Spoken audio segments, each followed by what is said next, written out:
Welcome students to the phase 3 of the Personality Development Program brought to you by KingMakers and India Buy. We are here for another wonderful session. It is Economy 360 degree, how the global economy and Indian economy is impacted, and it will be in the post-pandemic era. So here we have our honorable speaker, Sekar IRS, to say a few words about him. He became an IRS officer in 1984, and he has served in various capacities. And he retired as a principal commissioner in Mumbai. He also, to be very interesting, you also have learned many of the committees in your mains, wherein you studied Shom committee, Vijay Kelkar committee, and so on and so forth in your mains. They dealt about indirect tax reforms committee, and also Shom committee for various tax reforms. So he was a part and parcel of the such committee where he gave many inputs.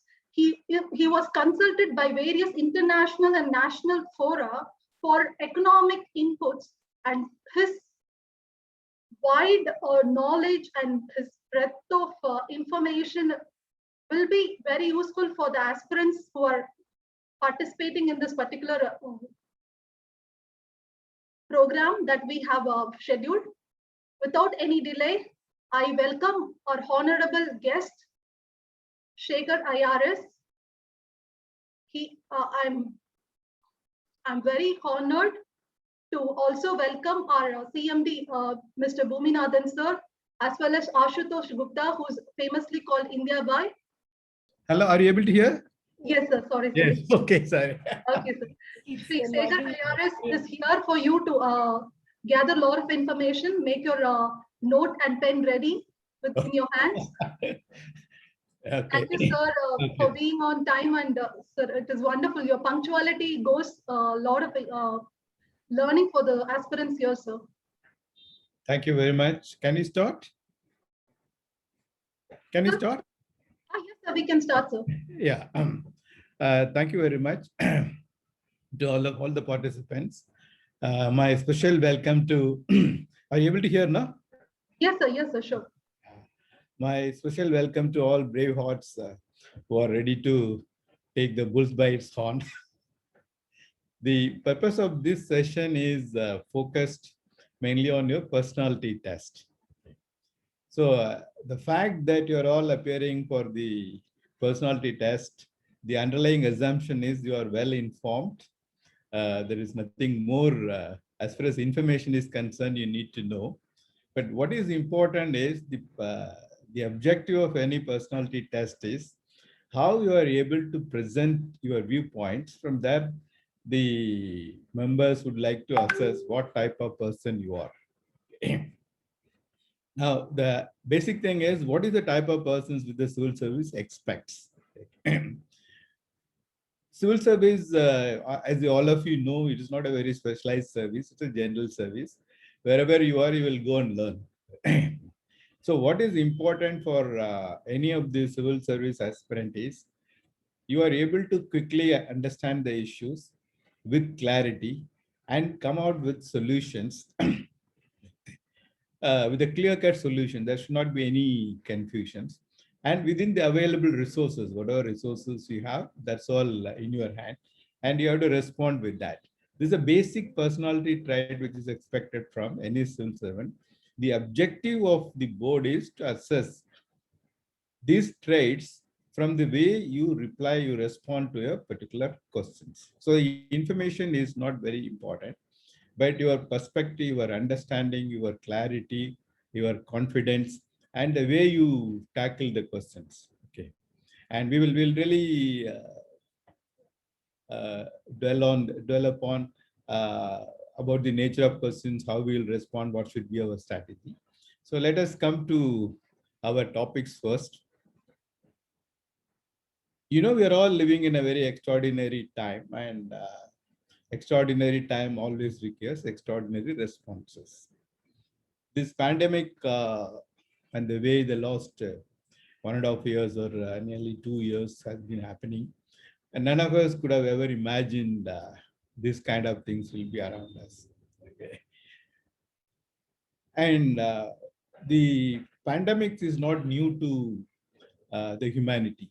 We had seen many pandemics, much worse than what is the present one. The infectious diseases are not new. We are all aware of the infectious diseases. The humanity had experienced many infectious diseases. And the infectious diseases, by definition, what you mean is that anything which is spreading quickly in a very short span of time. Then what is then epidemics? If the rate of infection of any disease is at a particular level, and it spreads very quickly. So what is the definition of a particular level, or what is the definition of quickly? Now, if the infection is more than 15 per lakh of population in a week, and in a consecutive week it happened, then they categorize in public health policy, we call it as a infectious disease, which will become an epidemic. Then what is pandemic? Pandemic is if the spread of the epidemic is so wide, it may be at a national level, it may be at a global level. Then it is called pandemic. So, so pandemic is not new. And the gravity of the pandemics, obviously pandemics will unsettle everything. In this very century, the last century, we had seen immediately after the First World War, Spanish flu. At the time, the global population was roughly around 180 crore. So more than 50 crore of the population were infected. And then out of that 50 crore, at least 10% of the infected people become the casualty. So such was the magnitude. Today, at least the whole world, we have 3 crore population infected and 4 million little less than 4 million casualties. So imagine that. And at the time, there was not even a treatment and there was not even a vaccines. But still, the humanity with their resilience, with their confidence, with their hope, with their energy, came out of that. And we did have a scare. But today, we don't even, we have very bleak memory of those kind of extra things. Okay. So we also hope and believe this will also become a memory because we'll be able to face it and successfully and come out of it. Having said this, I would like to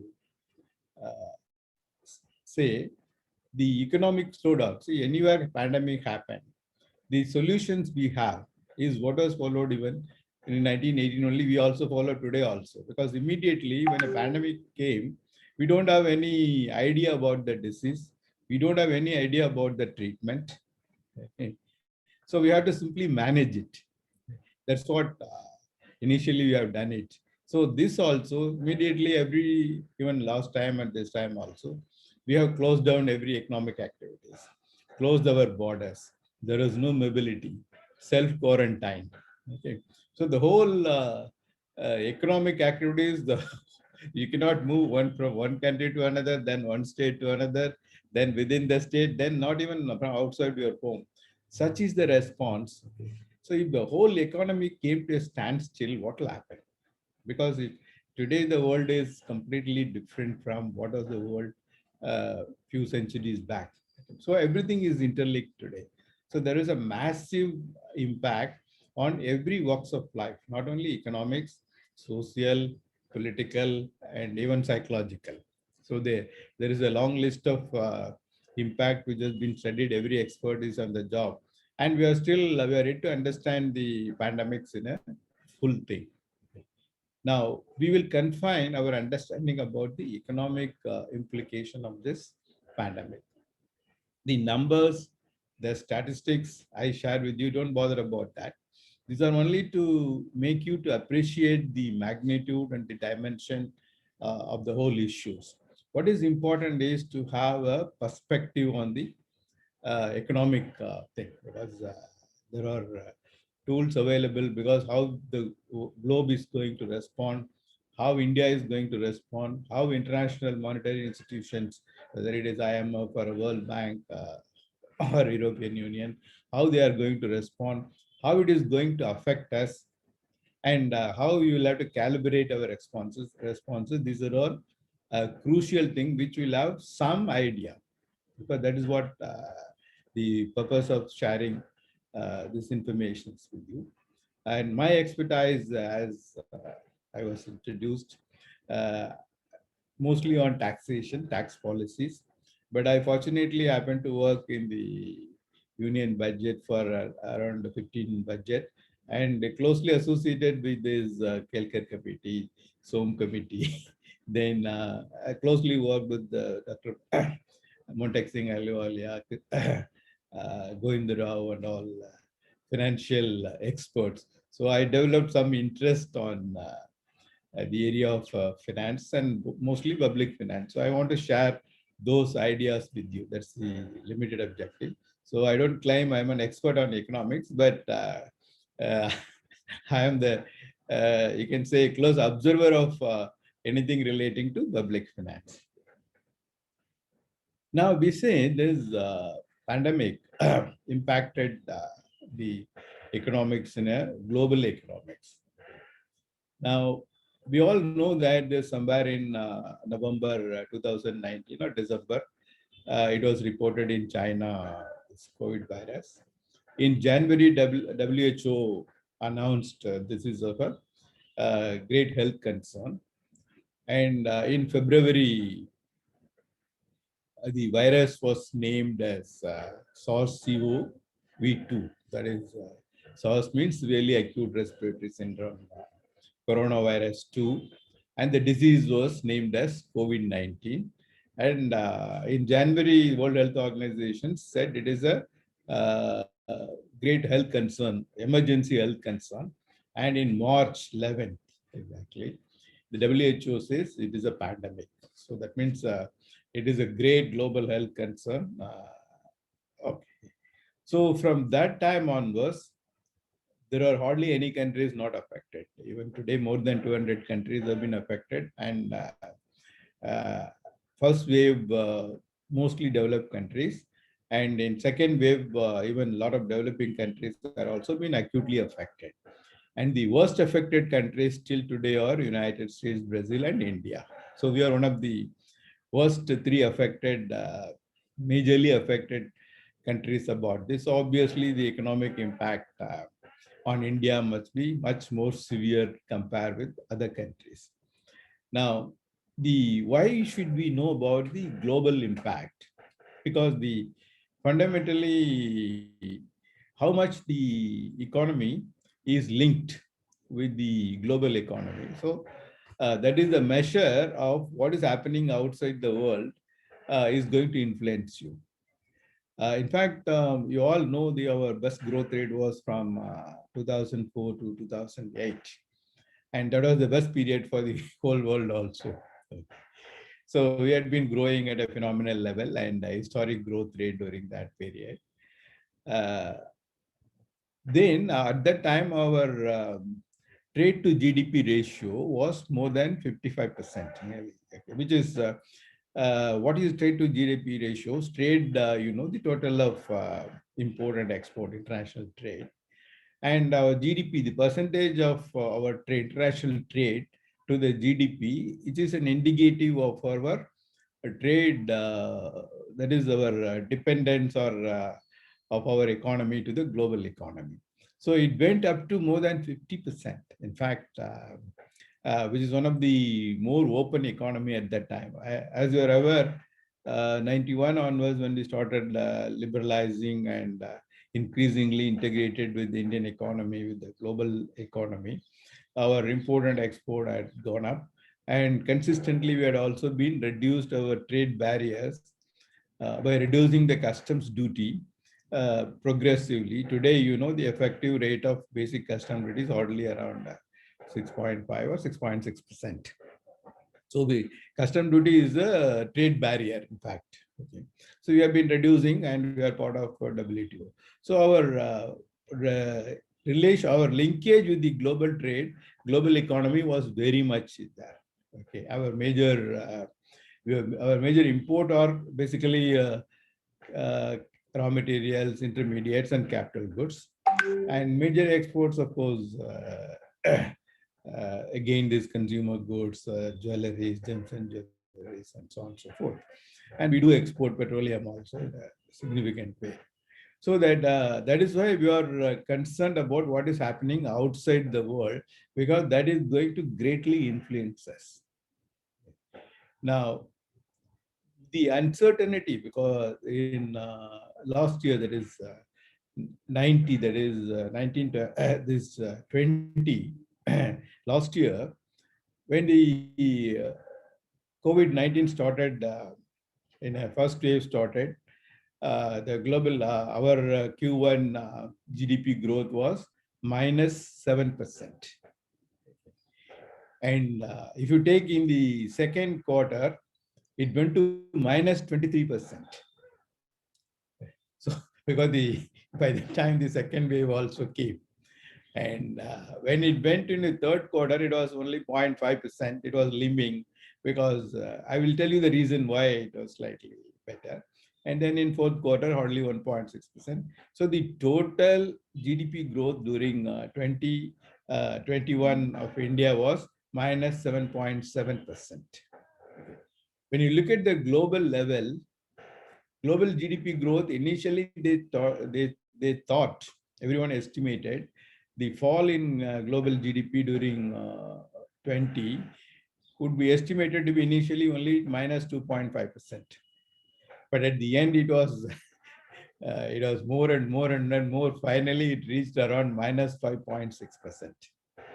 So this GDP fall was the largest and highest GDP fall since you can say 1930 collapse also, and it is worse than even 2008, the financial crisis. Okay, the worst global GDP fall of this century.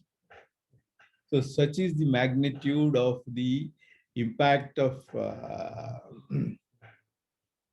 this COVID on the economic side of it. Okay. Now, it is not merely numbers. Okay. When the economy goes, what are the immediate fallout? Immediate fallout is, and when you close the borders, people cannot move. And when you close, when you ask the people to be self-quarantined, people cannot move. So the first casualty is the loss of employment. Okay. So when all the people are sitting at home, and when there is a loss of employment, obviously the most affected will be the unskilled, semi-skilled, unorganized people, because they simply don't have any income source at all. Okay. And as far as even if people in organized sectors, when you are sitting at home for a short period is okay.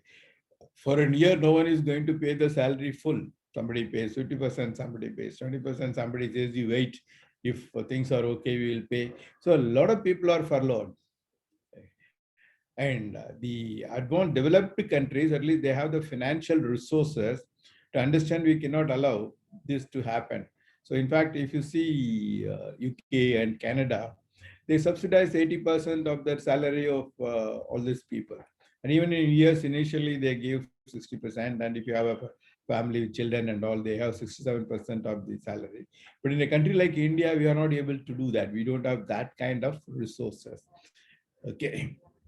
But at the same time, for unorganized people, you have to provide some income support. So income support in US and all, if you see, they have given a lot of unemployment allowances and all. In India, in a small way, we also did it.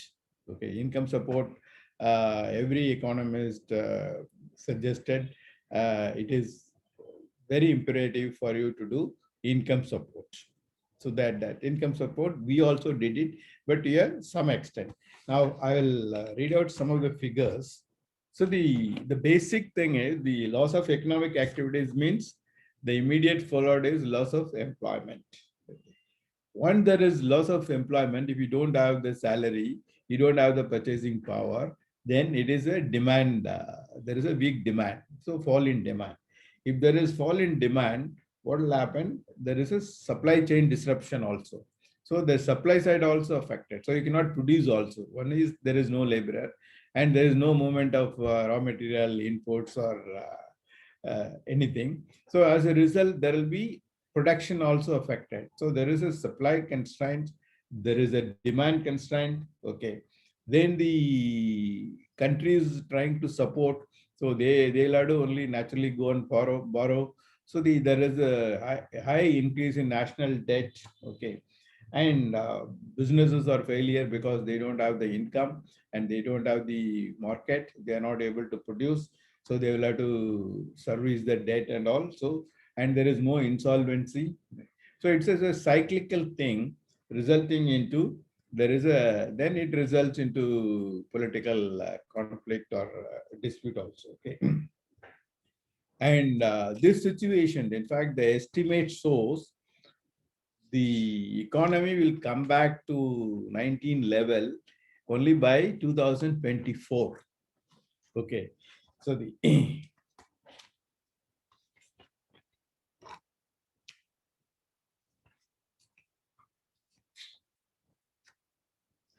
and 2021, the economy is expected to grow hardly 4.5 to 5.6%.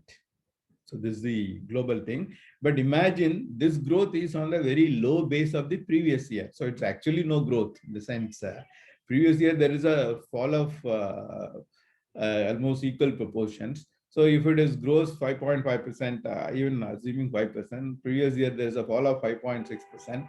There is practically no growth at all. Okay. And the estimated loss of the global economic output is 4 trillion US dollars.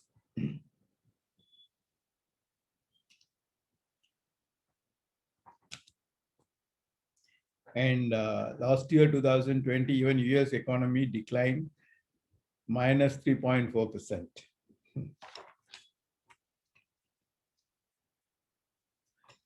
And certain sectors, if you see the impact of this global thing, certain sectors, which are completely in doldrums or this international travel. So airline industries completely grounded, and the tourism sector, okay, completely. Then hospitality sector like a restaurant, so on and so forth. So the retail, all the retail shops are closed. So these sectors completely in a extremely bad shape. The only one sector which really bloomed during this period is the pharmaceutical sectors. And in fact, this Moderna, who is making the vaccines, their share price went up more than 700% during this period. And the worst thing is not only the unemployment, all these things is the closure of MSME is adversely affected. These also result into elevated poverty. In fact, the poverty, as per the estimates, there will be around 10 crore of the people will be pushed to the acute poverty because of this COVID alone globally. Okay. In the year 2020 only. So 2021, there will be more people can be there. So, and there's some of the organized sectors, particularly services sectors, they allow the people to work from home. But work from home, apart from having its many implications, it also affects the public transportation, the restaurants, the retail thing, all those things, because the people only when you go out and to office and all, these sectors will also function. So if they don't go, these public transportation, restaurants, retail stores, they're also affected because of the work from home, apart from other implications. Okay. And is similarly the e-commerce. We will say that e-commerce has done well, but e-commerce means the people in other similarly placed, particularly low wage, unskilled, semi-skilled people, they lost their job to a great extent. So e-commerce also disturbed the low wage laborers in a big way. and they don't have any other avenue, and they can't get even the government support also. So the pandemic effect on unemployment is more on unorganized sector and semi-skilled people, and also women and children who are working in that. They are the worst affected in this pandemic. Okay. And one of the worst thing is many of the industries will not be able to service the debt. The debt obligation they are not able to repay because there is no income, there is no activity. When there is nothing is there, how will they repay the loan to the bankers? So if the bank don't get it, how will they lend it? Then how will they manage their people who deposited money with them? So the bank assets collapsed. In fact, already they are running under NPA. Now the estimate says because of the COVID, the last year, 40% of the bank assets become non-performing assets. 40% of the bank assets become non-performing assets. That means the entire financial system will be under great strain. Okay. In tourism sector, as I told, nearly 12 crore people, one sector alone lost their job. Okay. So that is why, apart from the economic consequences, everything, it has got a great impact on the employment scenario. It has got a great impact on the poverty situations. So as a result, it is going to, and then people also don't invest their money, whatever little money they have, they don't invest it. They don't take any risk at all. So, and SMEs, as you know, they are all in a very serious trouble, and I hope the SMEs, much of the sample study shows at least 50% of them will no more survive. Okay, such is the situations for small and medium sectors. So and economic situations, when it is highly fluid, no one will take any business risk. And at the current indications, the economic recovery would be slow, and it is very fluid because we really do not know. Economic recovery is possible provided there is no third wave, there is no mutants, so they will not have any serious issues. The only saving clause is we had a vaccines. That is why we still are confident to manage even if it comes, and even if it comes, it will not be as bad as the second wave or that is what the. So that is why the UN Secretary General, he said this COVID is not only a threat for your economics and other things, it is a threat to maintain international peace and security itself, because it is going to unsettle so many things in so many unseen, unforeseen ways. So we are not able to predict it. It'll create a serious problem. So such is the magnitude of this particular pandemic, not only affecting the economics, and so the policymakers don't know what to do. In the sense, they are in such a deep crisis, because you're not able to predict the future, because we do not know tomorrow how it will be, the situations. Okay. Now, we learned a bit in the sense, initial response was a complete closure of all activities, and that really put the economy in a very critical stage. So subsequently, the government resorted to targeted closures with restrictions. That's why you must have seen the economic activity started picking up in the third or fourth quarter of the last years. The main reason is the closure become targeted, and we need to have a little more data.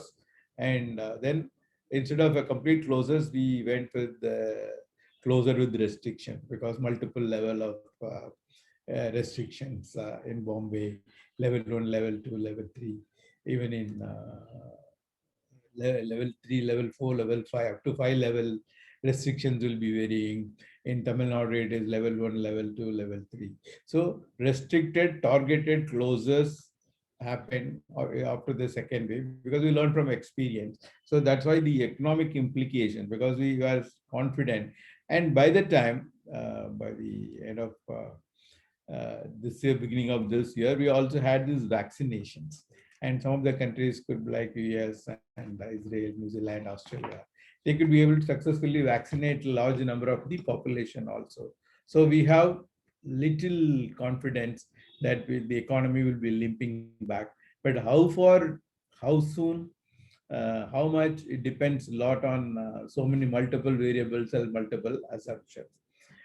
One of the biggest thing from government perspective is when you need so much money, where will you go?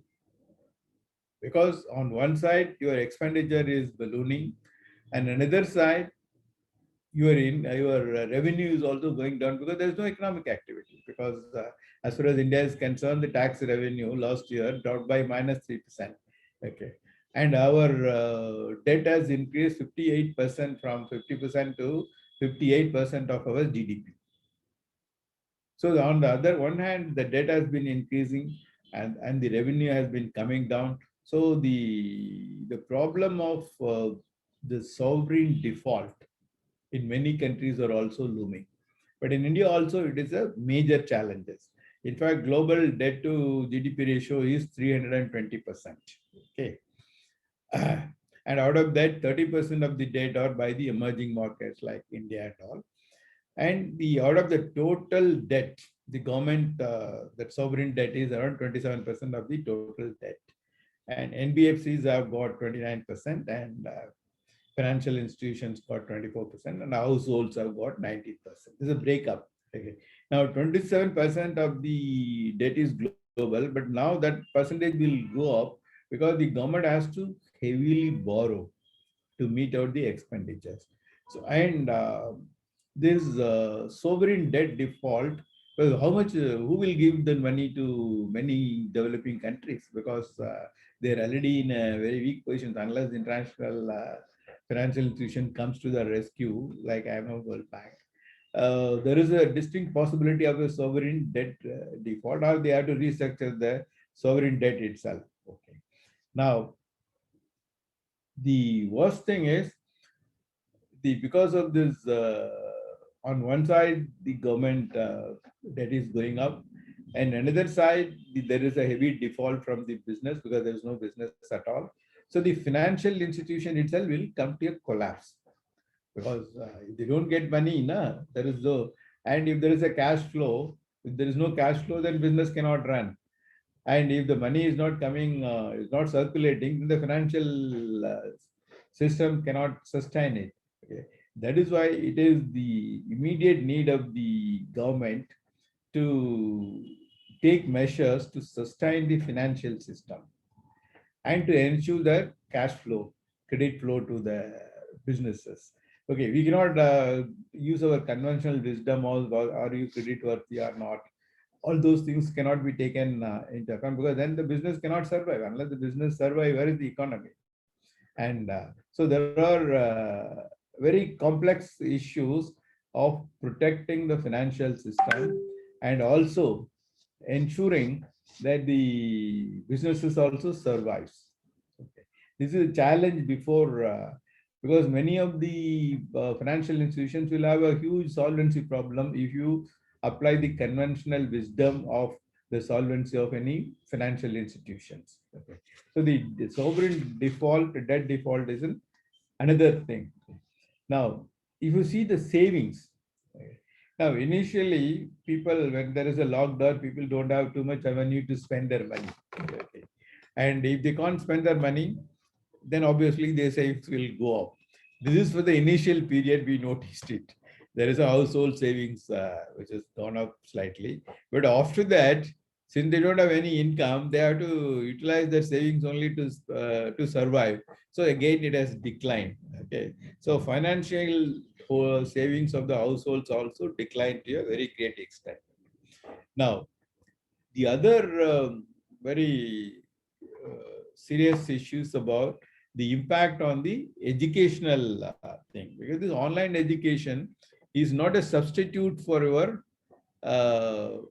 the university or college or school education, because education is not only reading some material or knowing some information.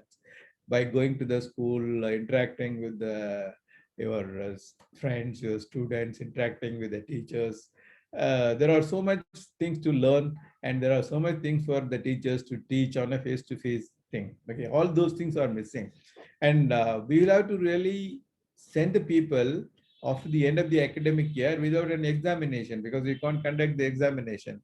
You are not conducted the classes. So the academic standard was greatly questionable. And the people who are going to the job market, how will be their acceptability? On what basis they can be taken into the higher education?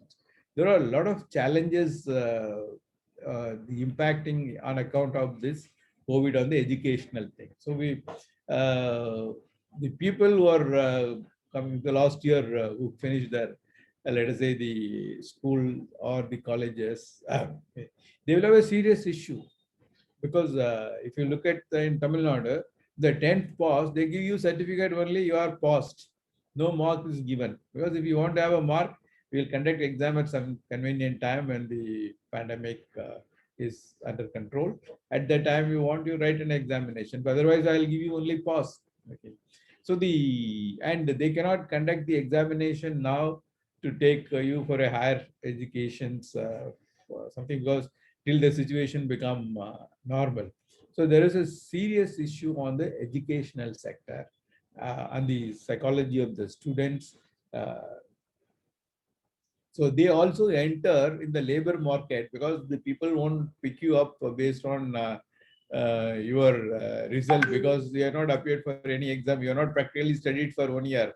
On what basis you are not comparable with any of your predecessors who had completed the terms, wrote the examinations. I have a measurement to evaluate that person. So all these things are not there. Okay. So there is a serious issue on the educational impact on education is also quite significant.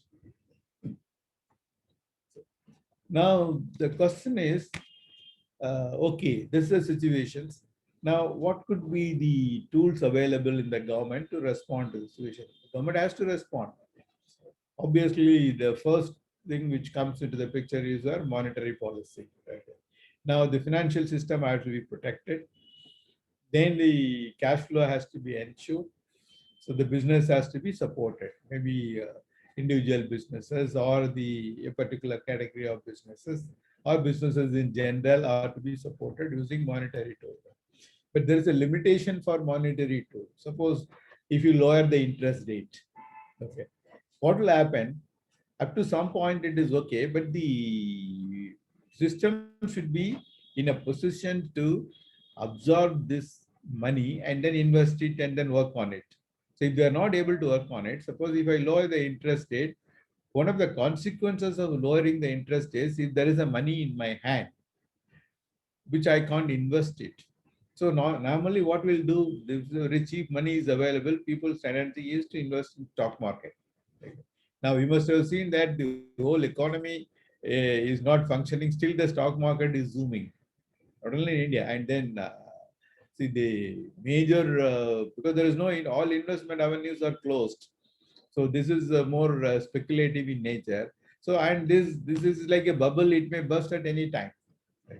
So the risk of lowering the interest rate beyond a point also, because and that has got also limitations, because when the bank taken deposit, they assume certain interest rate. Okay. Now, if you ask them to, then so they assume certain lending rate.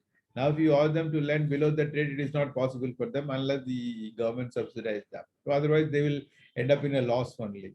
So the lowering of interest rate has got a limitation. And if there is more money flooding in the system, then there are no goods available. Obviously, the first casualty will be the inflation, because in a very traditional way, the more money is chasing the less amount of goods. So there is a demand problem. If there is a no demand, even with the limited supply, the inflation is bound to go up. Okay. With the higher inflation will be a much riskier thing in the sense, you must have seen the last time the food inflation was more than 10%. Even wholesale price index inflation, WPI inflation was more than 10%, 10.1%. So, and finally it will be passed on to the consumer CPI, consumer price index inflation only. So there is a risk, and then particularly even among the consumer price index, the food inflation is very high, and the inflation in edible oil is nearly 30%. Okay. So there is a risk of inflationary pressure if you lower the interest rate and the money is flooding, and if there is no adequate supply side and there is no adequate demand also. Because if there is no demand, no supply, even if there is a supply, we'll get into a recessionary trend, and even deflation can take place. So there is a limitation of using the monetary policy as a tool to tide over these things. Okay, but as he said, this is an extraordinary time. We need to have an extraordinary response, because the conventional way of thing, whether lowering interest is okay, or can you give credit to them, credit worthiness has to be measured. This is not the time, because his credit worthiness is not there because of he is not responsible, something else is responsible. So if you allow him, he will die. So there is very extreme critical point of you have to intervene using your monetary policy, but there is a limitation on it. Okay. And if you have to use fiscal policy, but there are very little fiscal space available with the government. Already the fiscal deficit was very high. So when the fiscal deficit was already high, and you are already breached the FRPM target, now we have to borrow heavily, means your fiscal deficit will go further too much, unmanageable limit. If the higher fiscal deficit, then the higher inflation. Okay, higher inflation is again, if there is higher inflation, it is not only affecting your thing, it will weaken your rupee, because what happened is the goods and services remain same, but the money available is too high. So there is more inflation. So it will be your rupee value will go down. If your rupee value go down, then your exchange rate also will be affected. So it is a very leakage is too wide. So one has to be very careful and calibrating your responses of lowering the interest rate and increasing the credit flow or money in circulations. So even though it is very much important, very much necessary, how much to do, when to do, where to do, these are all very, very critical in managing the economy. Now, we know that major economy, the only economy which has grown 2020 was China, 2.3% positive. The rest of the world, every economy was in the negative terrain only. Europe, US, UK, India, all everyone was in the negative side, except China, which was 2.3. And as you know, the global economy declined by anywhere around 4.5, estimated to be 4.5 to 6%. So let's take an average estimate was around 5.3. The global trade also fell by around 5% in the last year. Okay. Now, the measures, conventional measures which are available in this kind of situation is lowering the interest rate, facilitating the credit flow, and fiscal support for businesses. Okay. One of the main thing, because we know that we have to increase our job opportunity. So public investment need to be more. That means we need to invest more in the infrastructure development, or that's the only immediate thing which the government has to do. That is to increase the money flow, because the people who are working will get wages, and also it will create some demand, so they can push the demand. And so they naturally have to increase investment in infrastructures. Okay, but the question is, it is easier said than done, because where from you go for money? Okay, so all these things, it is fine, we want to do. Now the fiscal deficit, I think today, as per today's newspaper, it went up to 9.8% from 3.9. Okay, so this ballooning fiscal deficit, how will you manage it? Where from you get the money? Because how government, what is fiscal deficit? Of course, you must be familiar. If the total expenditure of the government exceeds the total income, the gap, that is called deficit, fiscal deficit. So how will you manage the fiscal deficit? Either you borrow or you increase the tax revenue, which has got its limitations. Okay. These are the two avenues available to the government, either borrowing or this thing. And borrowing also, no, if it is borrow too much, then it will increase inflation, and it will weaken your rupee. It will affect your exchange rate. If the exchange rate is affected, your cost of import will go up.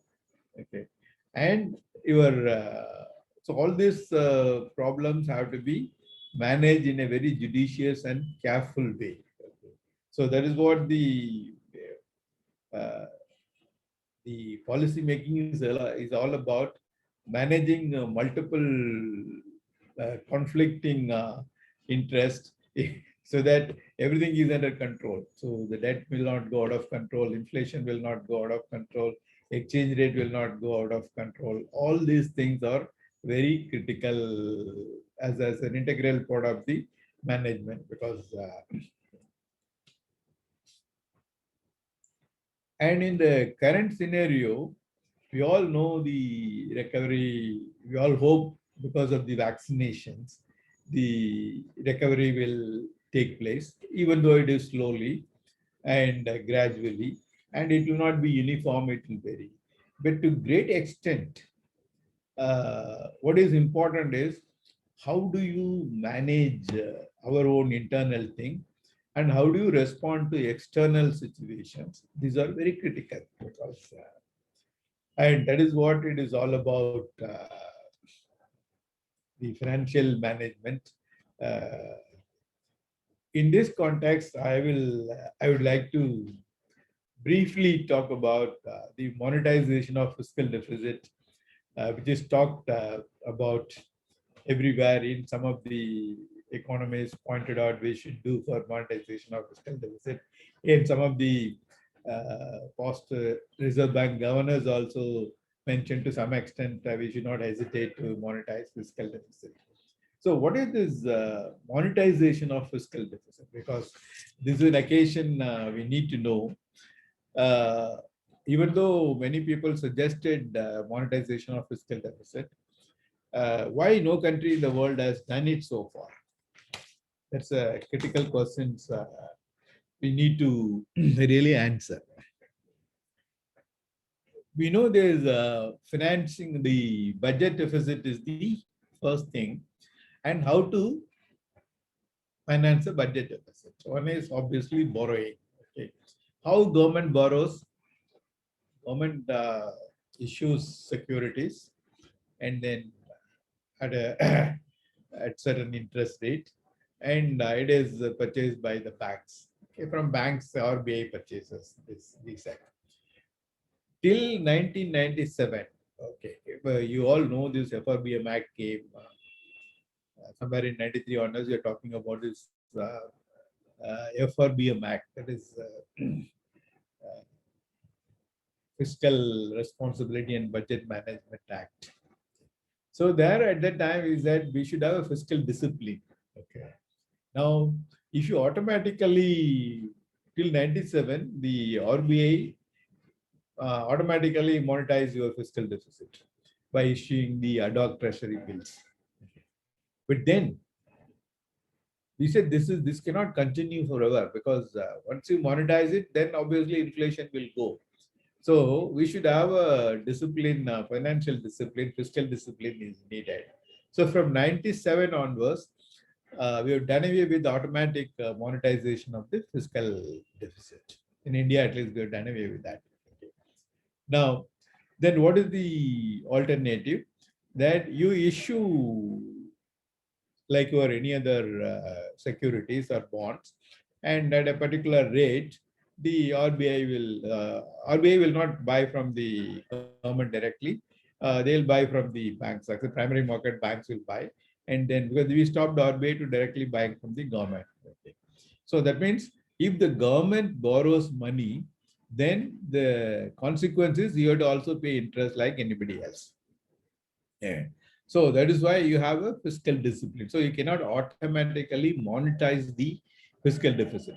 That was the situation till 97. After 97, we stopped that practices. And then later on, we even done away with the RBI directly taking buying securities from government. So it can buy only from the market. Okay. So then this monetization is an easy option in the sense, okay, like earlier period, the fiscal deficit of the government is X. The government issue, the RBI itself issue a ad hoc treasury bills on behalf of government, and then automatically that much money they will print or whatever, or they will credit that amount to the government. It is no interest. So now interest has to be paid to the government.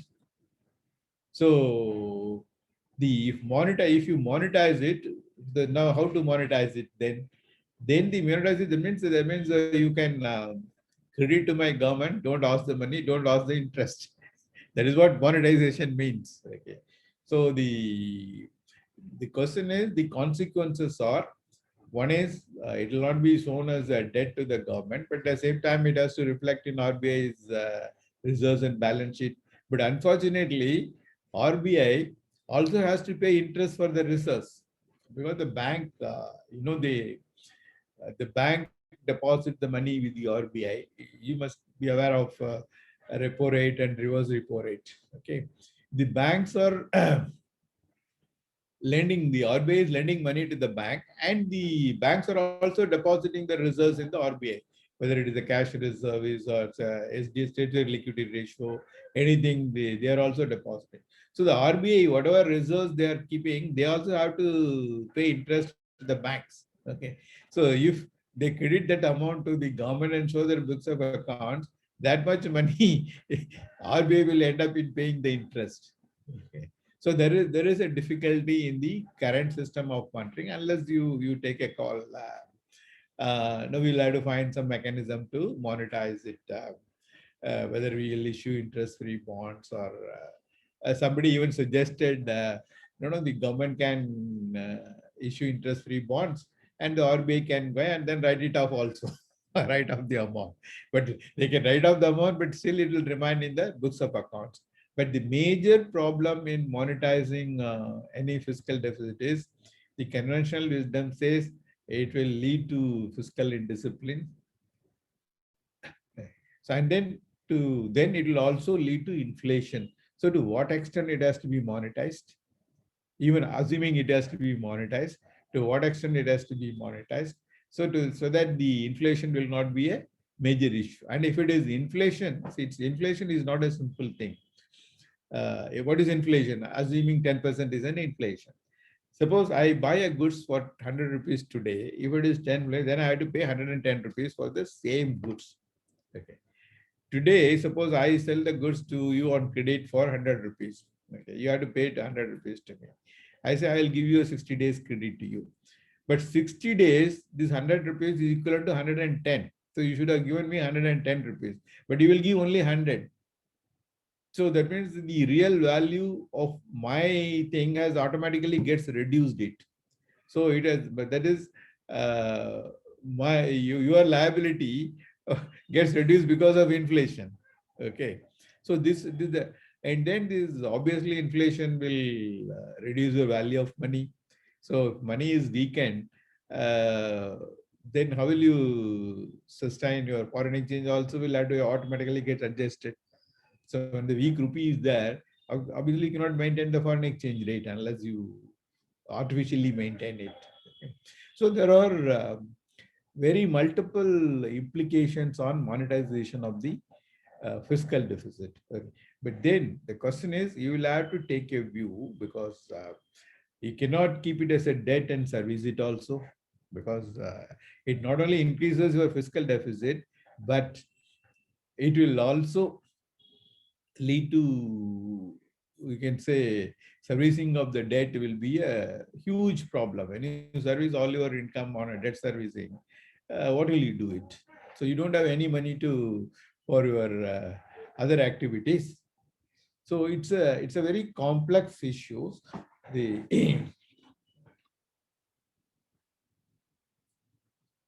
so the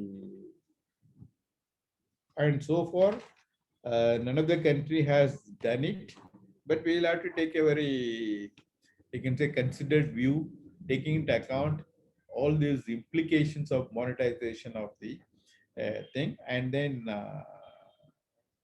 anyway, there's no question of automatic monetization, that we have done away with it. And I think we'll have to continue with that.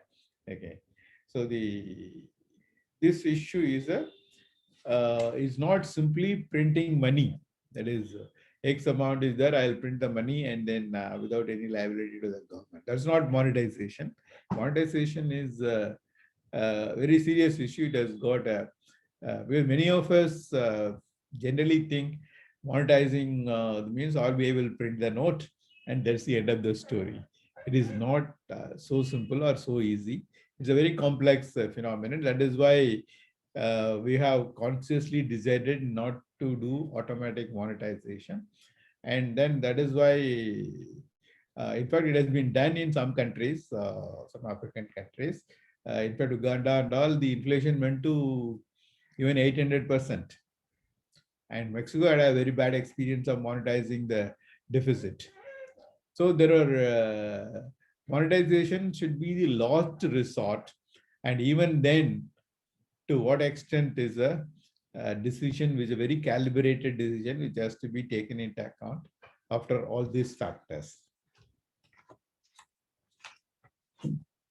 Now, broadly, we have issues on the economic side. There is a global slowdown. It has not only happened in last year, it was negative, and 21, 22, or 21 in global standing. There will be small pickup, but it is on the negative base, that is on the low base. Because when there is a negative growth, the base automatically get reduced. On that base, even if there is a growth of 5%, it is only come back not even to the earlier level of 19 level, it won't even come back, even if you grow out 5% in next year. But then the 2022, it is expected to be still lower. The only two economies, fortunately, because that is also again because of the low base effect, but is the India and China is expected to grow little positive. I'll give some idea about the estimates of the future growth by various agencies.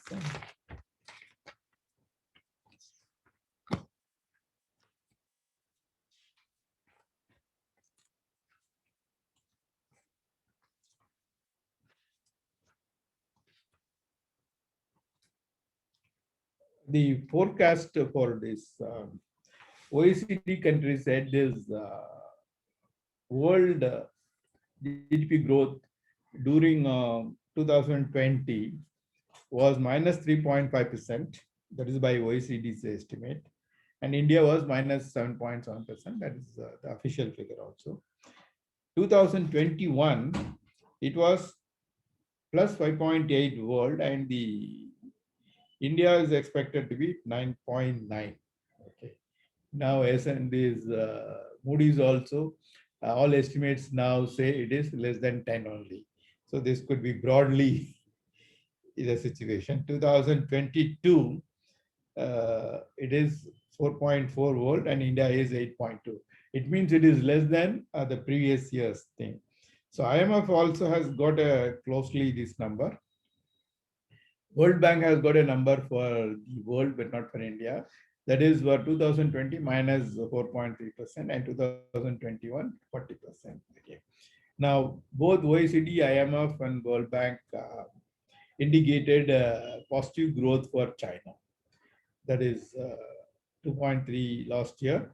That is 2021, it is around 8.5, 8.1 and all. Again, 2022, even for China, they are forecasting 5.8 and 5.6. Okay. Now, so what it shows is, even though there is a slight pickup in this on a low base of the previous year, which was effectively not even reaching the level of 2019. And even because the base will slightly expand because of the positive growth in 2021, 2022 growth will be lower. So growth rate will be lower for the whole world, and for India and China also it is equally applicable. And this is on the various assumptions, that is, we'll be able to manage, we'll be able to vaccinate, and there is no third wave or fourth wave, or there's no serious mutants which will come and all kind of thing. And this, but one of the problem which we are, at least in India, we are encountering is there is a sharp decline in the household savings rate. Because even though it went up in Q1 last year, but Q2 dropped from 21% to 10.4% sharply. So a sharp drop in, that is, from 3.68 lakh crore, it went down to 1.73 lakh crore in India. So there is a sharp drop in savings rate also. So we don't have we can put our hand in the savings also. Because when government issue the bonds, around more than 30% from the savings they will buy, and 70% from the RBI will buy, from the banks and other institutions will buy.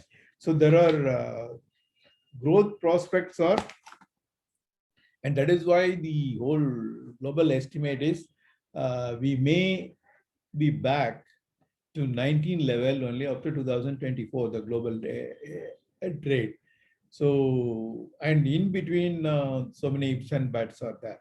But having said all these things, these are all estimate, these are all, but the human behavior, you can never predict it. So the economist says, what is to be done in a situation like this is to unleash the animal spirit of the entrepreneurial spirit, you call it, or animal spirit, they technically speak it. So the government job is to provide the environment. So we should not lose hope and confidence. The human being are such a rare species. They will be able to tide over every crisis, because it may look very bleak, it may look very difficult, but still people are able to come over all kind of these difficulties. So COVID also, the overall, we believe, and the government job is to provide right environment. Even today, they announced a lot of measures to support the level of income support, and to develop the particularly healthcare infrastructures. See, nearly 1 lakh crore for healthcare infrastructure, 50,000 crore they will give at a loan of around at an interest of 7.95% or so.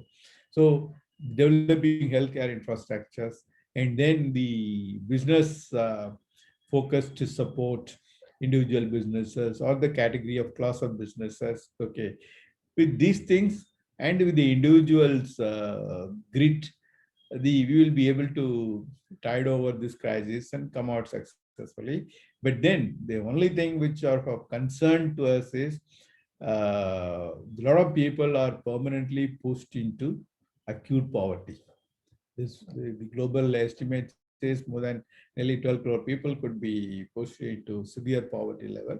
But maybe most of them in Africa and other countries. In India cannot be India. We will also, because in India also we'll have this problem.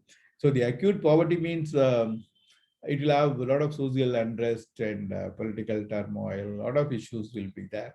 So these are the things we'll have to closely watch and guard against this issues. Okay.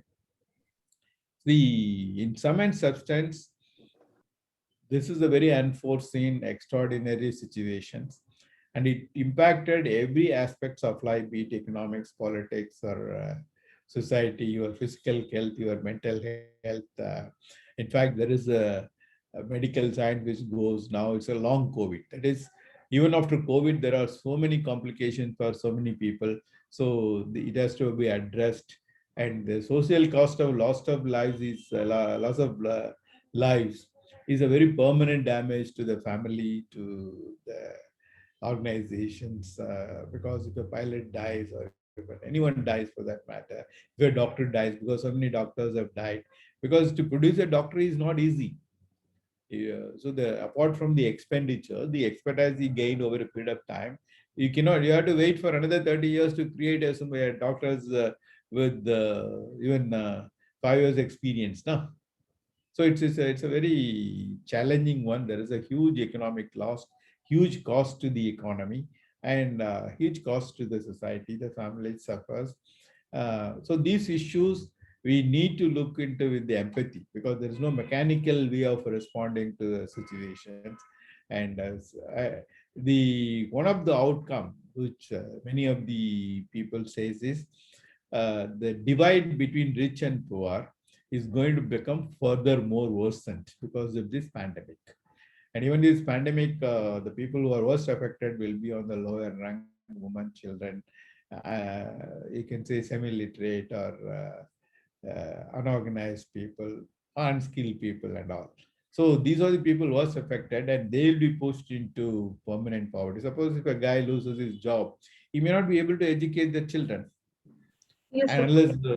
unless, yeah. Sir, towards this concern, sir, how will we able to tax certain new areas like rich people, agriculture? Can we tax certain new areas like rich people, sir, to manage the revenue concern that we have now? You see, taxation is a political economy. Economically, what is desirable, we may not be able to do politically. Because at the end of the day, whatever policies the government is making, they should be able to sell politically to the political constituents. Okay. So they are influenced. At the end of the day, politics is, even though we all elect the ruling thing, the control and influence of the rich and powerful is phenomenal on the political system, which you all know that. So there is a limitation of taxing the rich. Okay. And because we want to tax it, but there are so many ways, but we could not do it successfully. We will not be able to do immediately also. This is a very desirable thing. But then they will come and say, if you tax me, I will leave your country. I will go somewhere else and all. Okay. And in a globalized world, we had this issue when we had uh, on the textile sector. The guy who had a factory in India, he dislocated. He shifted his factory to Thailand, and instead of exporting from India, he's importing to India. Same guy, Indian guy, sitting in Thailand, and same factory has dismantled and put it there. He says they are giving more concession, so I'm going there. So there are in a globalized world, there are limitations because in India, why money is coming only in the stock market? Why not in investment area which we like it? Because they say there are other countries, many countries are competing now. So there are problems in taxing, and then the second issue is about the tax compliance issue. It is more of a cultural issue. If you take Denmark, which is very highly taxed countries, in fact, 45% of your income will straight away go to taxation, and most of the taxes are indirect taxes, not even direct taxes. Okay, but they are very happy to pay the tax. And because the government, you don't need to bother anything. The government is there to take care of everything you need on any situations. So there are different culture, different society, different kind of value system. So increasing the revenue through taxation, there are issues. In fact, recently I heard the compliance issue. The Tamil Nadu finance minister was telling, I am getting X amount less than what I ought to have received. Even if I control the complaints, then also I am quite okay. He says, we are getting 30,000 crore from the liquor business. And we have lost 80,000 crore due to compliance. He gave some statistics. Okay. So if I get that money, I don't need any money from the liquor sector at all. So compliance, the taxation, the problem is twofold. One is in a political system, will you be able to tax it? And two is, let's say the issue is for agriculture tax. It's a very sensitive issue. So because there are varieties of reasons. You may feel there'll be rich, how to identify a rich agriculture, poor agriculture. It is a very complex task. You will not be able to measure it. Our economy is hugely, even today, in a significant amount, it is unorganized. It is outside the organized system of economic activities. So what about taxing the digital media, sir? Like taxing digital media, and there is something called equalization tax on Google. Were we able to realize on the revenue on that side, sir? no, see, as far as your digital economy is concerned, putting borders for digital economy itself is a very challenging thing. Okay. And now there are international things which are in favor of those countries which these people are sitting. It is not in favor of countries like India.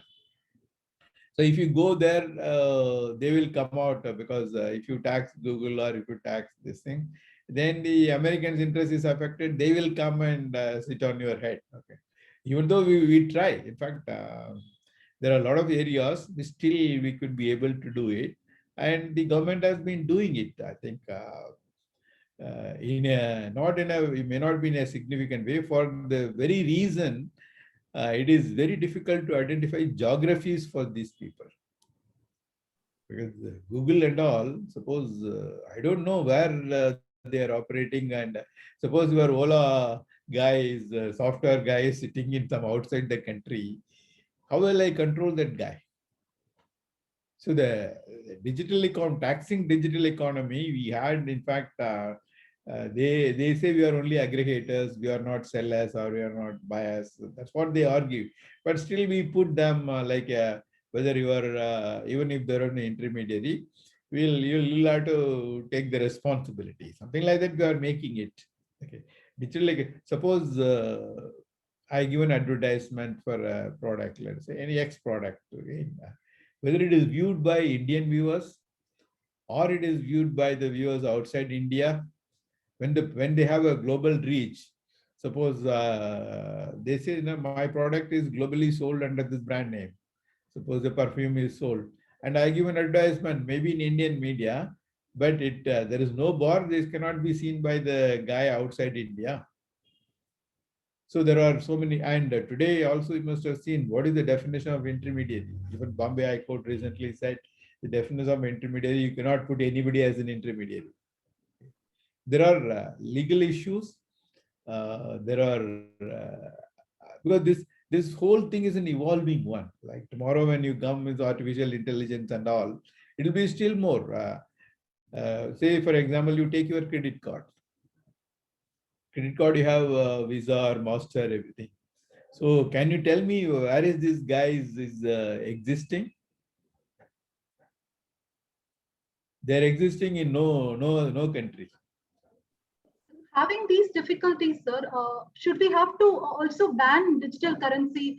That is also one which is coming, like Bitcoin, sir.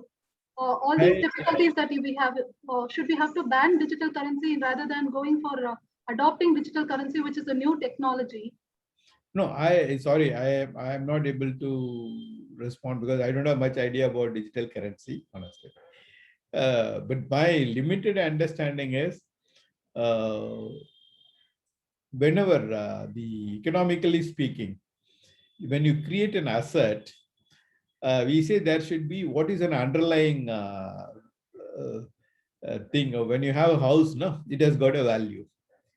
When I create a product which doesn't have any value, only notional value, then it is a question of time. It will the bubble will burst. That's what happened in the case of Lehman Brothers. No, all kind of this derivatives, derivatives of the derivatives of the derivatives. There is no, at the end, there is no underlying asset at all. Okay. So the digital currency, one of the risk factor is it doesn't have any underlying assets at all. So anything which doesn't have an underlying asset, which is not, of course, regulated by government, if there is it is by any common sense is it has to burst one day. So at that time, everyone will be on the thing. So how government is to regulate, because you cannot really stop the arrival of a technology of anything, but that is also another thing. And but at the same time, the government job is to protect the interest of the citizen. So the government should ensure the citizen of this country should not be cheated. That much the regulatory mechanism a government can ensure. But instead of telling I will stop this digital currency and all, because there is a new thing, we don't know really whether it will be the future of it and all. We don't know really.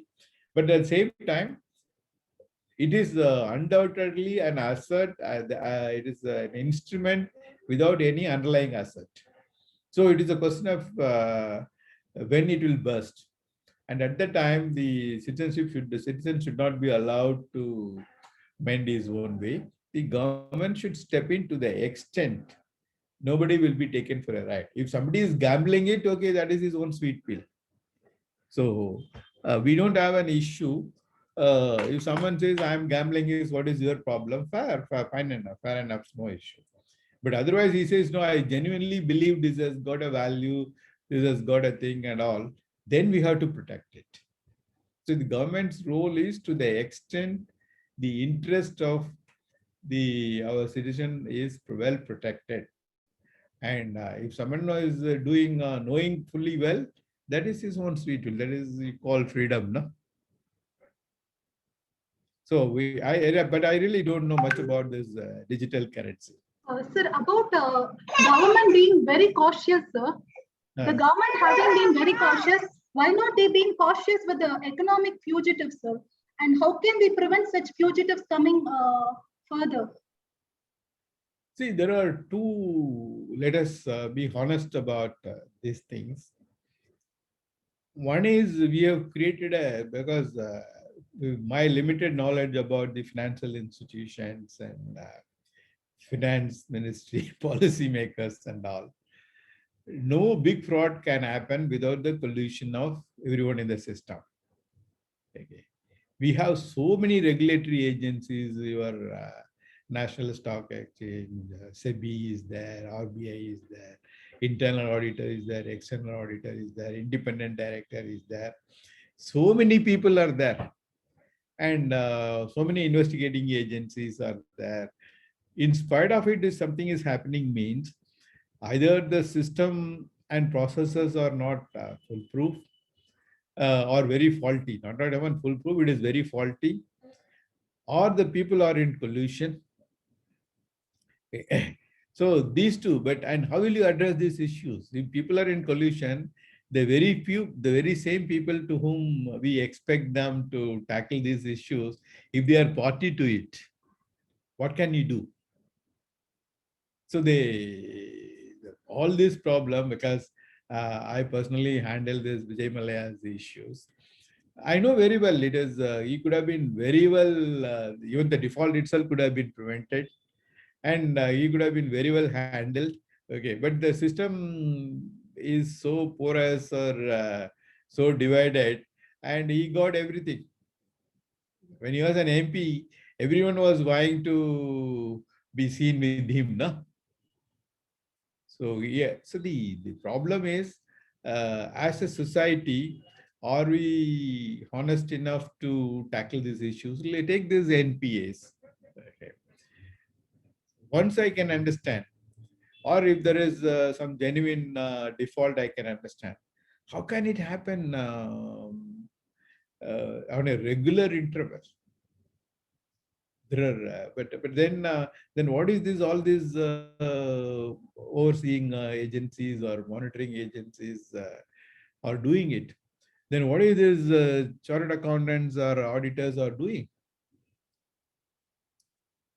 I was in the government nominee for the Chartered Accountant Institute for 3 years. It's very sad, but they don't even ready to accept it is their role to prevent these frauds. They say it is not our job. And the reason is the auditor is paid by the company, not by government or not by the shareholders. Even though he is supposed to protect the interests of the shareholders and the government, but he is not paid by us. So he says, I am obliged to him, not to you. If I don't oblige, you will throw me out, you will find somebody else. So we have a systemic issues in preventing this kind of fraud. Otherwise, this will continue to happen. Because I don't know, you must have heard about this 20 years back, 10 years back. Now, I'll not be surprised to hear this after a few years also. So there is a fundamental problem. Only thing is, okay, we'll have more regulatory thing and all, but ultimately probably the individual matters, the value system matters, or whether the society used to see these people in a bad light or something like that, because the way we see our politicians, no? Even if the politician is corrupt, he is not ostraced by the society. He is emboldened. He will come next time, he will do the same thing. So only thing is I'll have to bear with that for 5 years. Then when I win the next elections, it is over. So the problem of financial systems and cheating, it is all ultimately cheating hard-earned money of the poor people. There's no doubt about it. See, we only fund all those guys. Okay, but unfortunately, it is happening. Sir, what is the rationale behind reducing corporate taxes, and what is the global minimum taxes? Is it possible, sir? See, two things are there. The reducing corporate taxes is today the capital is flowing freely across the world because of globalization, so whatever you call it. Okay. So, if you want to prevent those things, your corporate tax rate should be comparable. So, if some countries have got 20%, if you have 30%, number one. Number two is the logic Indian government told to reduce the corporate tax was, we'll put more money in the hands of the corporates so that they will invest to develop their businesses. So thereby we will get more economic activity, more employment, so on and so forth. Whether that is happening or not, it is a questionable thing. Because one view is when we reduce our corporate tax by, let us say, 1.75 lakh crore reportedly, at that point itself, the around 15 corporates have got more than 9 lakh crore cash reserve, which they don't want to invest because they didn't find a proper investment opportunity in India. So the logic is, it is not the question of want of money, but it is a question of want of proper opportunities. Okay. So this is another argument which is given. But the government in its wisdom felt it, no, we should make available more resources, more cash in the hands of the corporates so that they will have an incentive to invest more. This was the logic. And then, of course, uh, if you take the corporate tax, different countries have that. Our countries is comparatively low only, not high. And the effective corporate tax is still low. Even 25% is the corporate tax. Effective is still low because of the various exemptions which the government is trying to reduce it. So there are questions from the aspirants where they have put IRS customs as first preference than the IRS IP. Why people, sir? Why people like IRS customs than IRS IP, sir? Because most of the aspirants have put IRS customs as first preference. Can you tell us some experience that customs is better than IP so that they can give a valid rationale for their interviews? No, see, I think I really don't know why people put it, because at least I can tell with my experience in the customs and excise service tax, because When I joined the department, there was no service tax. So zero revenue for service tax. In 1994, it was 408 crore, the total revenue from service tax. I was the first joint secretary for service tax. So in 2004, 2003. At the time itself, it was only 4,004. But then in 2008, it becomes 70,000 crore. Okay. So the today it is service tax revenue is more than 2.5 lakh crore. Okay. So the every department changes vastly. So what is today will not be there after. And then when we joined, frankly speaking, when he joined, everyone says you don't get a promotion and all kind of things. But today my batchmate is the chairman of the CBIC. So there was no dearth of promotion. In fact, I get my promotion on the dot. In fact, not even 1 day delay in my whole thing. So it is not that you can predict this thing. And maybe if somebody says, I don't like the desk job, if you honestly ask me, I may not like to do an accountant job because which I am not very comfortable. Okay. And for that way, there's customs and excise. In those days, customs was a big deal. When I joined the department, it was customs means really we have to handle smugglers, all kind of interesting things will be there and all. So we almost acted like a police guys. Okay. So, but then it changes over a period of time, and more customs losing its relevance because after liberalization, this airport and all, it's not a big deal to get any foreign goods. And then even the customs clearances virtually become green channel. So it is also, but the role is changing. I don't think anything is diminishing. In income tax, again, earlier, now they call it faceless assessment. Faceless assessment means you don't interact with anybody in person. In fact, that's because your assessment can go to anywhere in the country because you have to only see the papers, not the person.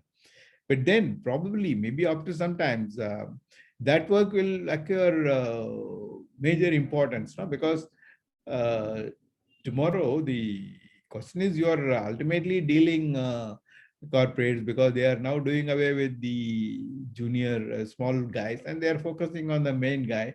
And that is all. Suppose tomorrow you uh, income audit or take the tax audit of Amazon. Or, there are big guys. So you'll have issues which will have a huge implications.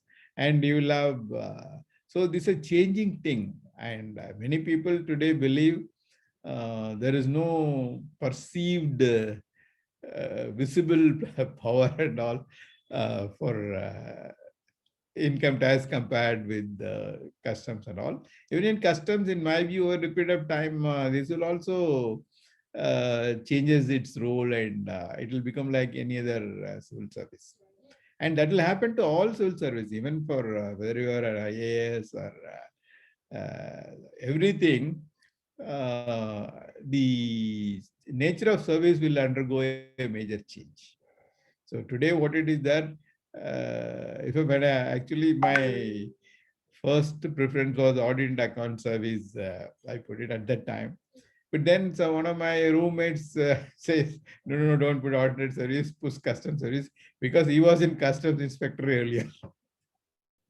So we changed it last minute. Okay. So it is all at that time, audit account service was considered as a very good service and all. But then accounts, they diluted so many account services and all. So it is lost its that much of importance, so to say. Why there is a problem with the GST compensation, sir, and also GST on vaccines, sir? No, GST compensation. See, what is GST compensation? There's nothing to compensate. When we brought the states on board to accept the levy of GST, thereby giving away their power to levy sales tax and other few taxes. They say, no, how do you say our revenue should be protected? Okay. Because if our revenue is not protected and if we don't have the power of taxation, then how will we survive? What will happen to because you have to run the government at the end of the day. So the government thought it fit. No, GST is very important, national important thing. It is. So we'll give them an assurance that you take our revenue for previous 5 years. It was in 2000, before 2012, and then take the growth in revenue. At that time, the inflation was also high. The nominal GDP growth was easily 12% and all. So they say that if your revenue, you take after the last 5 years that they're taken, take out of the 5 years best, take out the average, and we will give you 14% increase in the revenue. Okay. So if year after year, we will give you for 5 years. So that 5 years, your revenue is fully protected. And at the end of the 5 years, in case your revenue is not protected, there is always a finance commission is there. You can go and tell, they will find out ways and means to compensate you. Okay. This is what the understanding, because finance commission will come every year and give its report. So it was accepted. Okay, fair enough. Now, till 2019, there was not an issue except these technical issues for that. But in 19, when the economy started slowing down, see what happened after 2008, when the global financial crisis happened in 2009 always, the world economy doesn't grow in the way it has grown earlier. So when the growth slowed down, and particularly in 2019 onwards, there was a very steep slowdown. There was a problem in paying the compensation to the states, because the center has wide resources to compensate it. They levied compensation cess also. Even then, it was not sufficient. In 2020, when this pandemic taken place, the revenue fell very seriously, leave alone growth. When there is a minus 7.7 GDP growth, where is the revenue growth? I am told the revenue growth was minus 3% last year in the central government. So if there is a negative revenue growth, I assumed I'll compensate you by 14% positive growth. The amount is too huge. Center says, how can we pay? And then this assumption of 14% growth is totally unexpected. Now, in fact, the word used by the finance minister is, it is something like act of God, which nobody can help it. So you should not insist this compensation at this. Then the state says nothing doing, you have promised it, and then you should give, otherwise I can't go on. So the next option is, all right, if you have to give the compensation, you have to borrow. Okay. Now the government, central state government, then you go and borrow, I'll allow you to increase your borrowing limit. He says, no, why should we borrow? You borrow and give it to us. Because when I borrow, I have to service, I have to pay interest, not to the borrowing. Okay. So why should I do it? Both the liability. So you borrow and then give it to us, and you pay the interest to these things. And then subsequently, when the economy goes well, you adjust from the compensation cess, you are collecting it. That is what the whole thing. So the question is, the state governments are the center, you borrow and compensate it, but we want simple thing, you'll have to compensate us. That's the basic thing. For the compensation, the underlying assumptions which was used to make the projection of 14% compensation went awfully wrong during the pandemic, because of pandemic, which the central government said we should consider it. But state says, no, but then we will be in, virtually we will not be able to pay even salaries if we don't give money to us. So it's a real problem. But the question is, who will share the problem? And the state's logic is, we don't have any avenues to mobilize resources. Center has got so many avenues. It is proper for you to, if you need to borrow. And then we subsequently want to compensate from GST compensation says you can adjust this. We don't have an issue. But today we need money. So that's the whole crux of the issue. How is GST performing in 4 years, sir? Now, there are issues, those fundamental issues, and then the compliance issues. And obviously, there is one view because of the way it has been structured. There are a lot of revenue leakages out there. So we are not collecting optimally what we ought to collect. That's another thing. So there is one point of view is now to improve the present structure, present compliance mechanism will not yield. So we'll have to have a relook and then have a more efficient, more proper law, rules and regulation. There's an alternate view for that. My personal view, because I've been involved in this for quite a long time, it is compliance we could have been made much simpler with the proper, because to today also it is a very divided responsibility. Nobody knows who is responsible for what. There is a state GST, there is a general GST, central GST, there is an IGST, and some the taxpayers are with the central government, some are with the state government, and technically audit and enforcement can be done by both. Then who will do it? Then if there is a dispute, who will resolve it? Because there is so many states are there, so many authorities are there. If there are conflicting decisions on the same thing, well, law is one, but there are decision makers are so many. How are you going to say there is a uniformity, which is the essence of any taxation? Okay. There cannot be any meaningful taxation without uniformity. So, but how will you ensure in a, where there is so many authorities are there, and the state should say, why should I listen to you? Then there is a court is there. Then each court, high court says, I don't have a separate jurisdiction, so why should I listen to other high courts? So there are very complex issues in a country. And the result is we don't have a very satisfactory system overall. The view is okay. Now, only thing I would like to say is this is I'm only talking to you in a very academic way. From the interview point of view,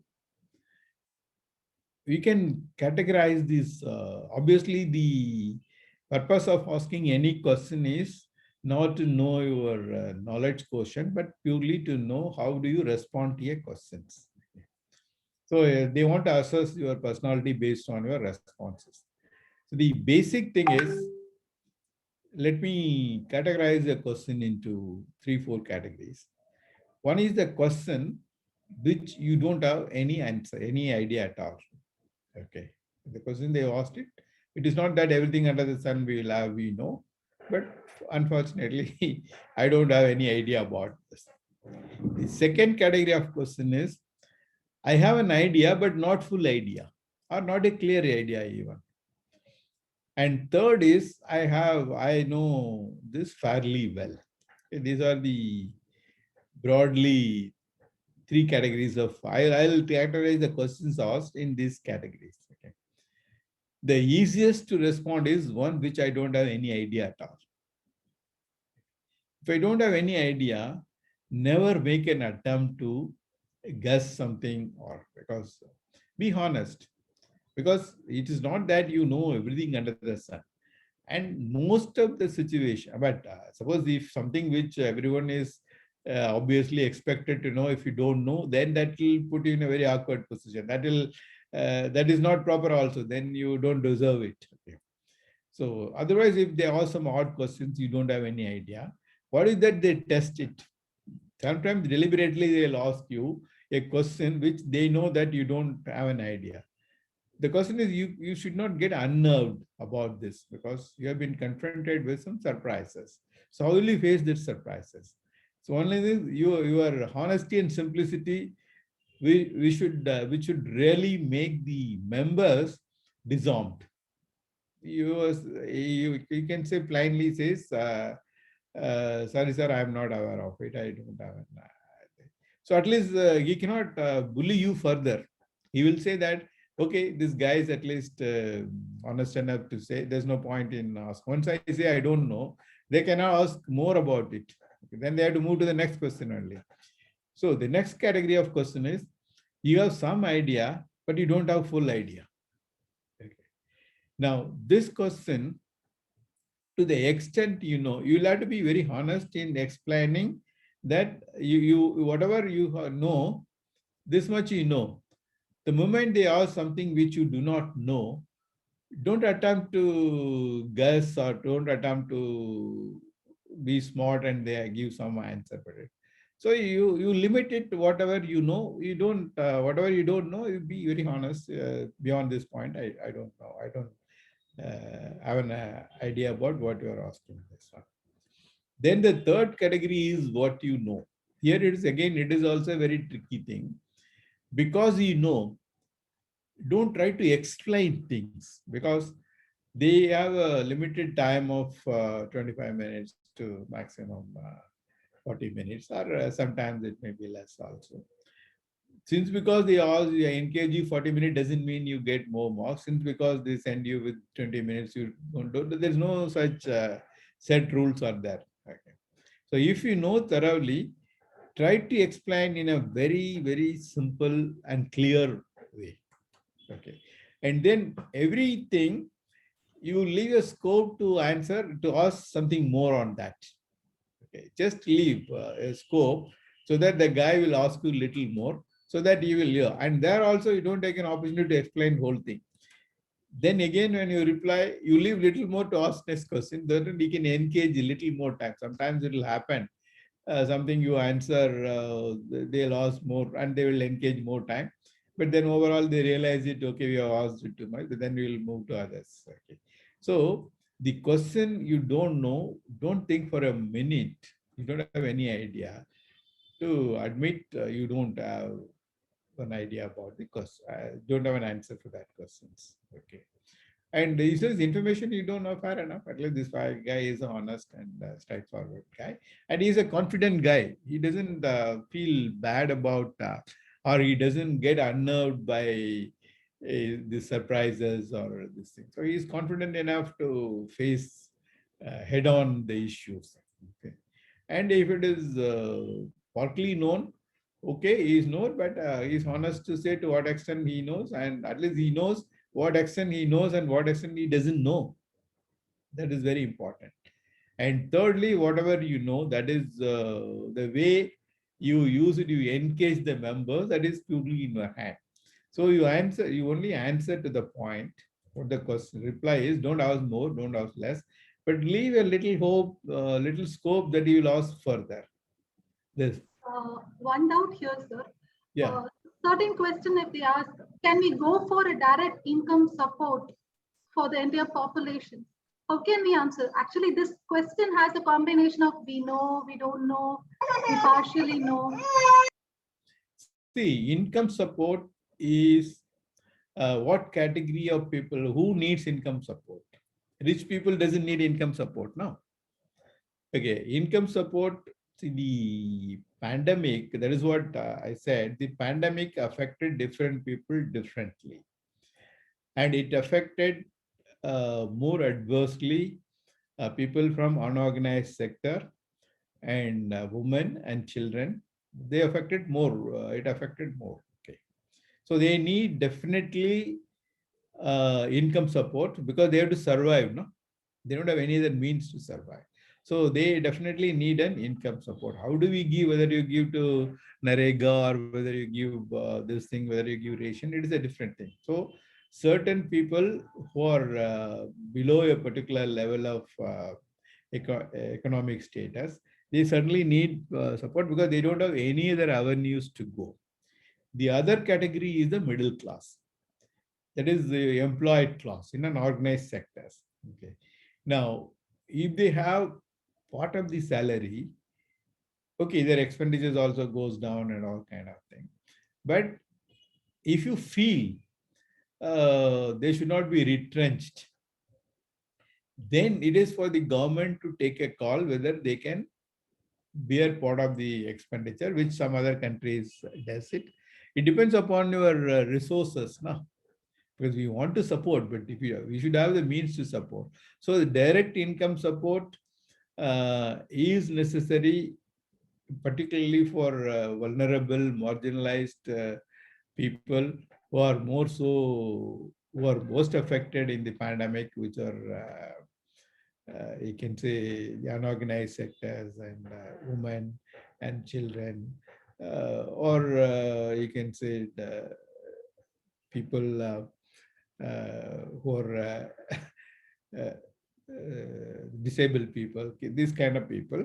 Yes, we should give so, because it's a very extraordinary situation, because there is a complete lockdown, there is no economic activity, there is no other source. So it is whatever required for survival, no, it should be given. Okay, but whether you give like developed countries, you can say the salary subsidy, no, not subsidy, part of the salary you can get, because that we don't have that much resources.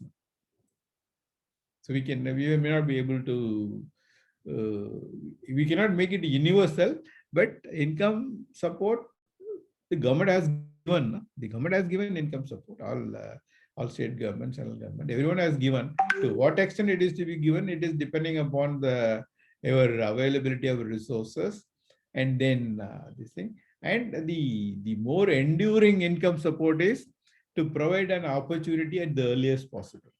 So by that is possible by increasing the Narega work, allowing the construction activities to start, and then investment in more of a public investment in infrastructures, or to in you can say this helping the businesses to start quickly to come out of the crisis, not to become insolvent or this kind of thing.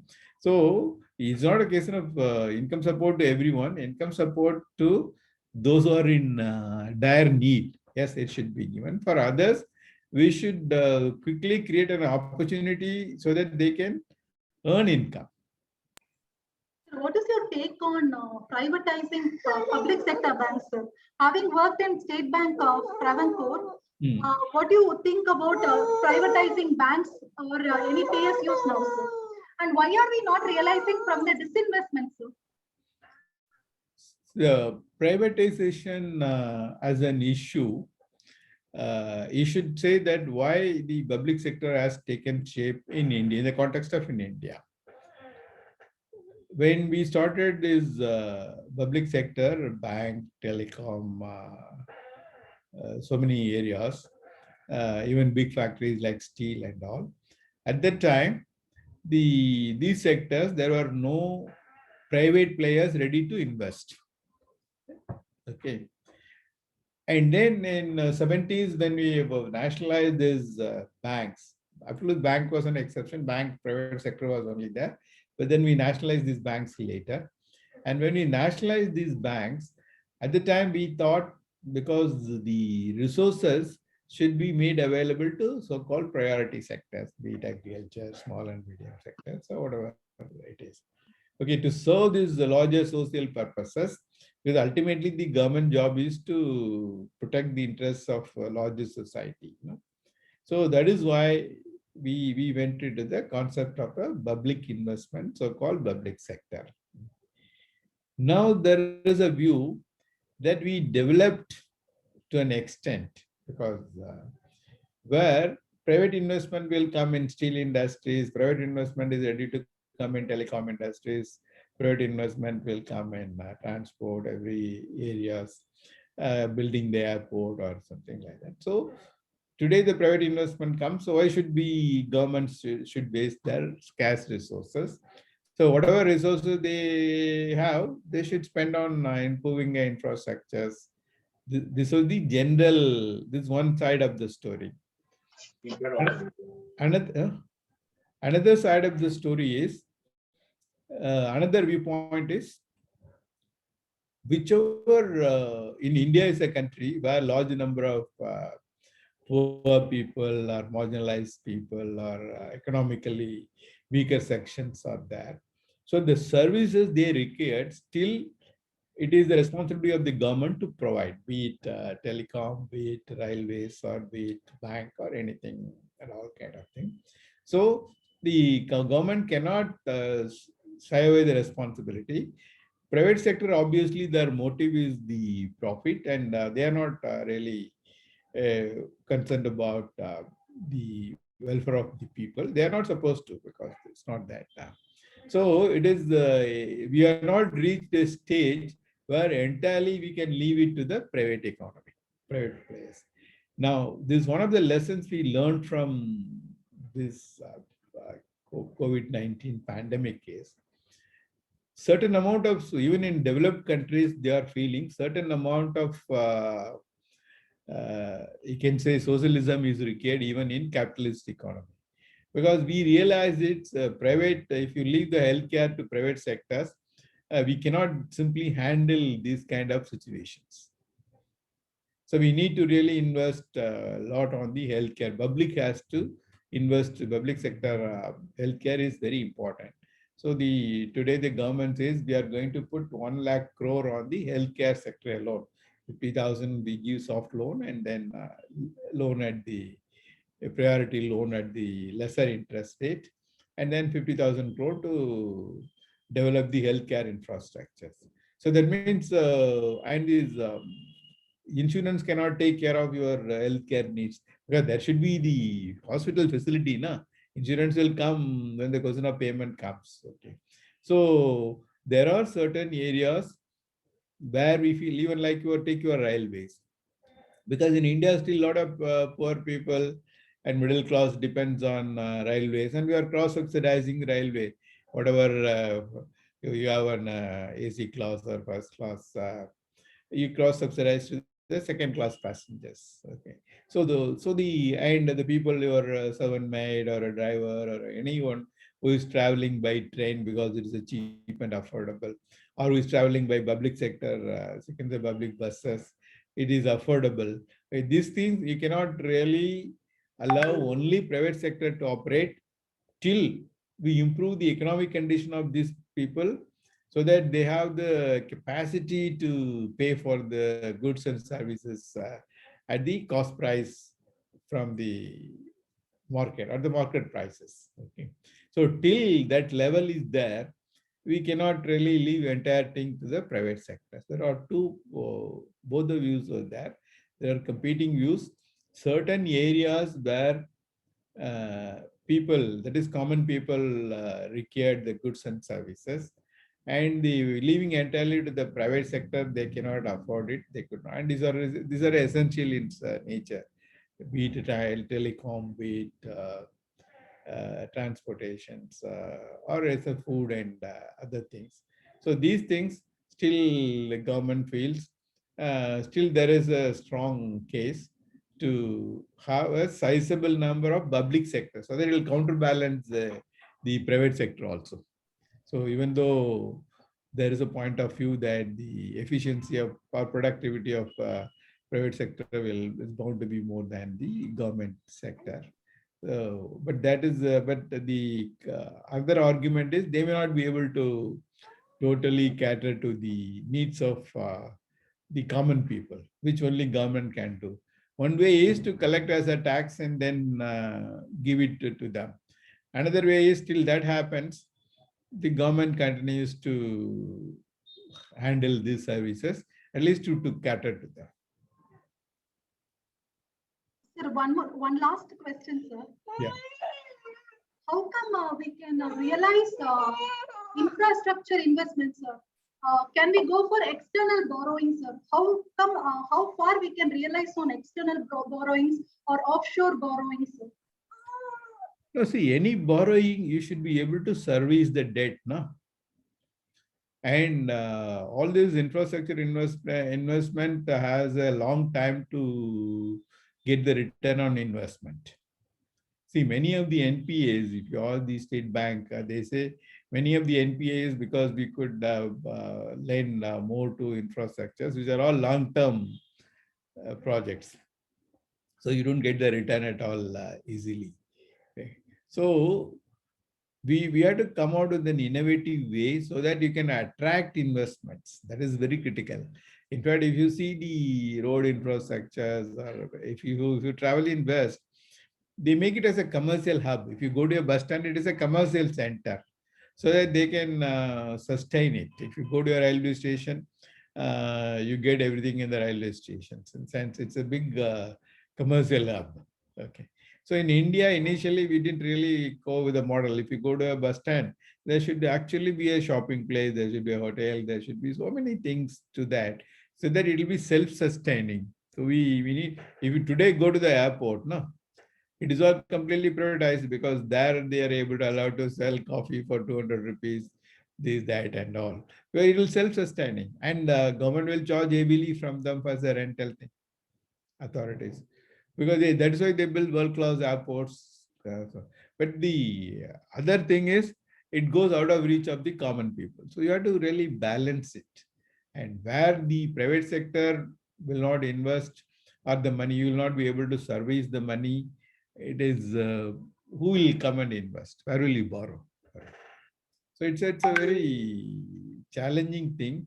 You'll have to come out with the innovative ideas, innovative instruments, making it viable.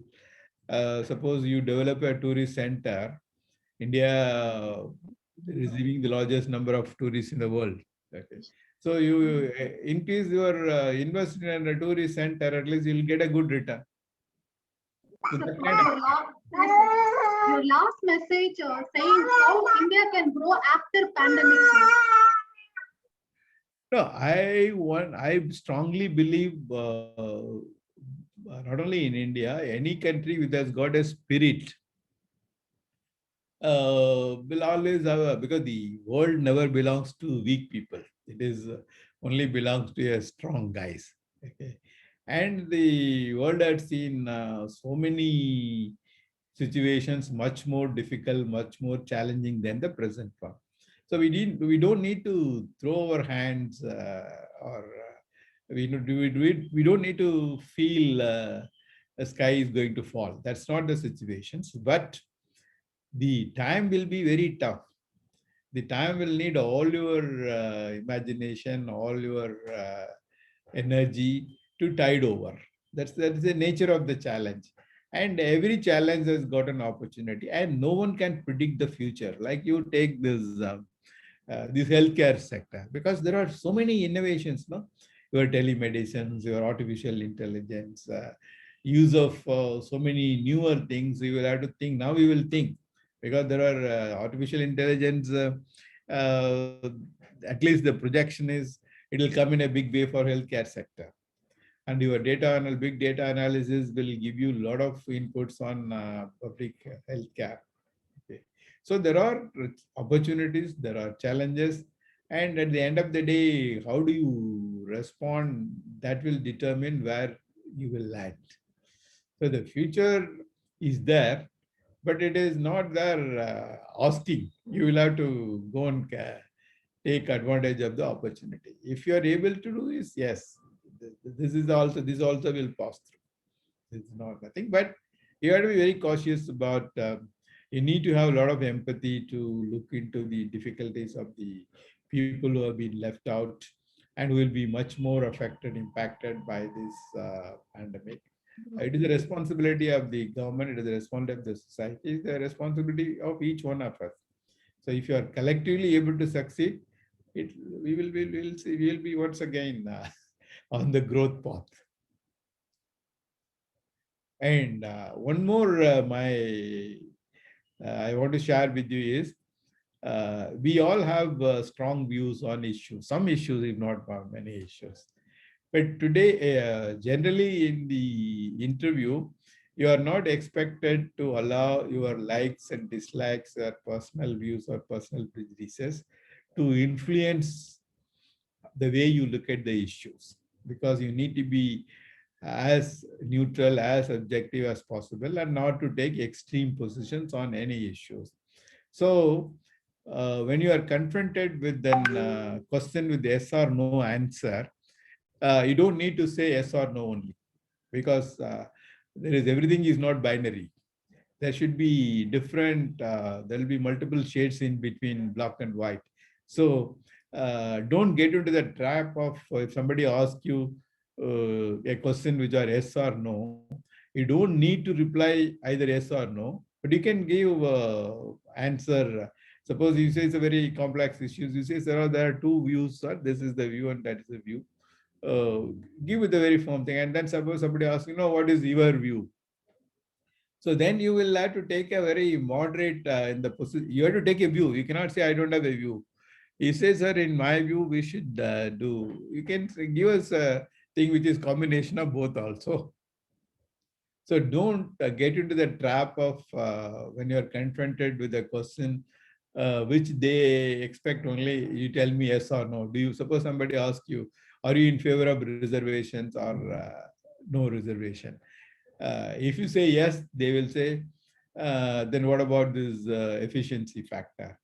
If you say no, then how are you? They will say that how are you going to take care of these people? They will perpetually be like this. So they will, whichever way you say, they will put you in a spot. So the idea is to make you, so the yes or no questions, you don't think you should say yes or no only. You can, most likely you should take a balanced view. There are points in favor of this, in favor of this. There are points against this and against this. Then they will say, no, no, that is fine. Then what is your view? If you are given a chance, what will you do? So I will do combination of both. So something like that. So you have a basic strategy, and one is, in spite of your personal likes and dislikes, which you have justifiable reasons, don't express it there, because there you try to be more moderate and take a middle path. Thank you, sir. Here we have our Bhumi Rajan sir to give away vote of thanks. Thank you very much. So nice of you for all your patience hearing. Sir, thank you so much, sir. Thank you so much for your valuable inputs. I'm sure definitely our students would have been benefited so much. which they'll tell after the interview.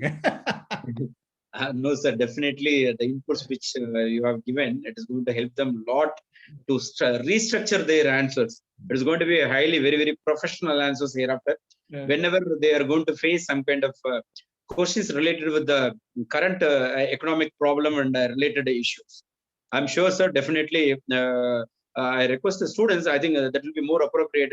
Very often I used to tell this, at the end of the session, the students should tell the word of thanks. So I request everyone students to say a few words. With that, we will just say goodbye. I request anyone from the students community to say a few words.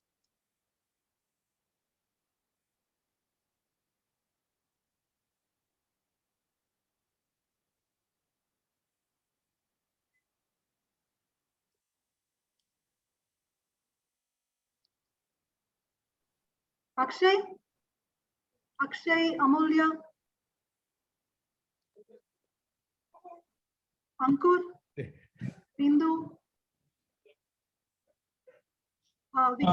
We can't unmute. Yes, sir. 1 minute. Please unmute yourself, sir. Yes, sir. Yes, sir. Anybody can speak now. Hello. Komal. Yeah, Jyoti ma'am. Sir, can you hear us? Can you hear me? Yes, Jyoti, go on. Yes, sir. Thank you, sir, for the session. It was a very informative session in the sense that you provided us with an insight and analysis of topic, and the most important thing, exactly how to approach the topic, the insight that you gave at the end. Probably that was the biggest problem that I was facing in my interviews as to how to take a stand in controversial topic. So that was a very informative session in that way. Furthermore, your views on economy and how exactly can we concisely speak about the topic that we know a lot of information about. So that was a very hello. Yeah. Hello. Yeah. Thank you. Komal. Yes. Sir, Ankur is there? Thank you. Can you hear me, sir? Yes, sir. Please. Good evening, sir. Thank you, sir, for this session. You started with the growth and all the topics of the economics, and you give factual information about them along with the context of those topics, and it was really very informative, and we'll build on that. Thank you, sir. Students, those who are from Maharashtra, particularly from Mumbai, sir is living in Mumbai as of now. If any inputs are required, please feel free to call us. We are having the privilege to disturb sir very often. Am I right, sir? So he'll be always available for any support. Thank you, sir. Thank you so much for your wonderful time. Thank you very much, Ankur, for your wonderful feedback. So let us meet tomorrow with a new session. So tomorrow again in the evening, we are having a session. That is almost the final session of this special event. Tomorrow, 6:30 to 7:30, Vandana is going to come. Vandana is the one who topped the civil service examination interview. She scored more than around 200 out of 275. So she has cleared the civil service examination, not only one or two.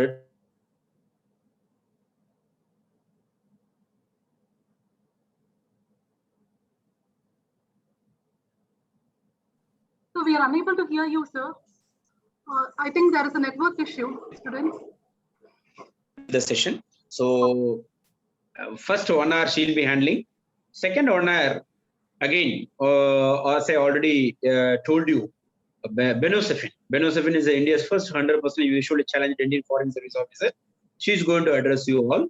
And with that, we will be just ending up this special session. And after a week of 1 week, we will be going for the mock interview. So thank you so much for your sincere participation once again. Thank you, Madam. Madam. Thank you, sir, for your valuable inputs. Thank you. Thank you, students. We will be providing all the details tomorrow. Thank you.